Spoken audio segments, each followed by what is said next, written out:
வணக்கம் மக்களே. ராயன் படத்துக்கு தேசிய விருது கிடைச்சது தப்பா? விஜயை பார்த்து கொப்பி அடிக்கிறாரா தனுஷ்? தட்டி விடாதீங்க, தட்டி கொடுங்கன்னு தனுஷ் உருக்கமா பேசின அப்புறமும் சோஷியல் மீடியாவில் ஏன் இவ்வளவு ட்ரோல்ஸ்? திருவள்ளூர்ல நடந்த அந்த சம்பவத்தோட முழு பின்னணி என்ன? வாங்க பார்க்கலாம். சமீபத்தில் தனுஷ் இயக்கி நடித்த ராயன் திரைப்படத்திற்கு சிறந்த படம் மற்றும் நடிகர் என 2 தேசிய விருதுகள் அறிவிக்கப்பட்டுச்சு. ஆனா இந்த விருது அறிவிப்புக்கு அப்புறமா சோஷியல் மீடியாவில் கலவையான விமர்சனங்களும் எதிர்ப்புகளும் கிளம்புச்சு. ராயன் படத்தை விட மெய்யழகன், மகாராஜா போன்ற படங்கள் தான் சிறந்த படங்கள்னு ஒரு சாரார் கருத்து தெரிவிச்சு வந்தாங்க. இந்நிலையில திருவள்ளூர்ல நடந்த தன்னோட பிறந்த நாள் விழாவில் ரசிகர்களுக்கு நலத்திட்ட உதவிகளை வழங்கிட்டு இந்த விமர்சனங்களுக்கு தனுஷ் நேரடியாவே பதில் அளிச்சாரு. மேடையில பேசிய தனுஷ் ரொம்ப எமோஷனலா சில விஷயங்களை பகிர்ந்துகிட்டாரு. அவரு சொன்னது என்னன்னா, விமர்சனங்களை ஏற்கிறேன். இந்த வருஷம் ராயன் படத்தை விட விருது பெற தகுதியான பல படங்கள் கண்டிப்பா இருக்கு.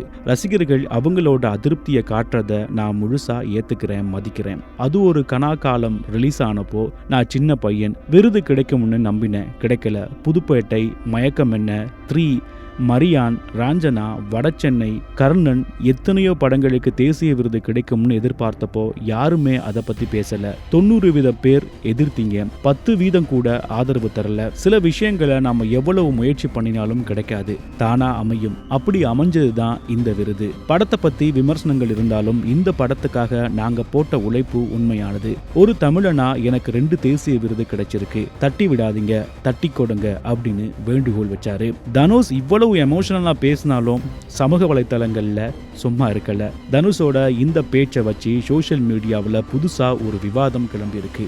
என்ன தனுஷ், இப்போ விஜய் மாதிரி பேச ட்ரை பண்றீங்களா? ஒரு காலம் சூப்பர் ஸ்டார் ரஜினி மாதிரி பேச ட்ரை பண்ணீங்க, இப்போ விஜய் மாதிரி பேச ட்ரை பண்றீங்களா? உங்களுக்கும் அரசியலுக்கு வர ஆசை வந்துருச்சா? அரசியல் மேடை வசனம் மாதிரி பேசுறீங்களே அப்படின்னு தேவையில்லாத கேள்விகளை எழுப்பி தனுஷை பயங்கரமா ட்ரோல் பண்ணிட்டு வராங்க.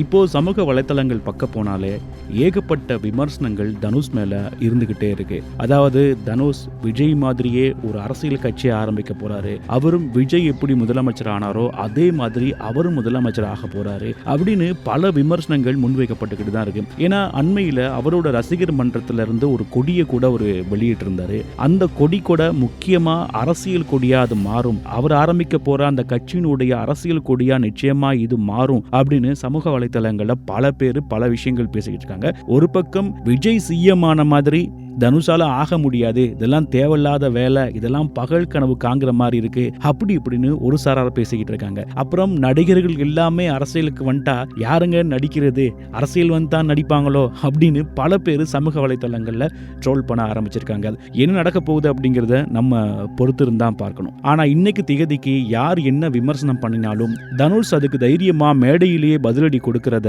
அவரோட ரசிகர்கள் கொண்டாடிட்டு தான் இருக்காங்க. ராயன் படத்துக்கு தேசிய விருது கிடைச்சது தகுதியானதானா? தனுஷோட இந்த பேச்சுக்கு நீங்க என்ன நினைக்கிறீங்க? உண்மையாவே தமிழனா அவரை தட்டி கொடுக்கணுமா, இல்ல விமர்சனங்கள் நியாயமானதுதானா? உங்களோட கருத்துக்களை கமெண்ட்ல சொல்லுங்க. மறக்காம நம்ம சேனலை சப்ஸ்கிரைப் பண்ணி வைங்க. இன்னொரு வீடியோல உங்களை சந்திக்கிறேன். வணக்கம் நண்பர்களே.